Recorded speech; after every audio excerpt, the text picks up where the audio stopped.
আসসালামু আলাইকুম, সবাই কেমন আছেন? আমি কিছুদিন আগে এখান থেকে যে মেজারমেন্ট নিয়েছিলাম কোম্পানিতে, এখন আমি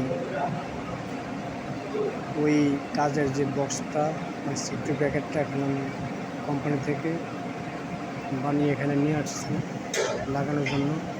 অলরেডি আমার লাগানো শেষ। এটা হচ্ছে একটা লিফটের সেফটি প্যাকেট। আমরা যারা লিফটে কাজ করি এবং কোনো সময় লিফট নষ্ট হলে যারা নিচে নামে লিফট চেক করে, এই জন্য এই সেফটি প্যাকেটটা লাগানো হয়। কারণ লিফট যখন উপরে যায় তখন ওই যে পাত্র উপরে দেখতেছেন কালো এবং হোয়াইট হলুদ, এটা তখন উপরে যায়। আর লিফট যখন উপরে যায় তখন এই পাত্রটা নিচে আসে। অনেক সময় দেখা গেল যে হাত এখানে লেগে গেল বা মাথা লেগে গেল বা পা লেগে গেল, ওটা লাগার সাথে সাথে কিন্তু যে কোনো লোক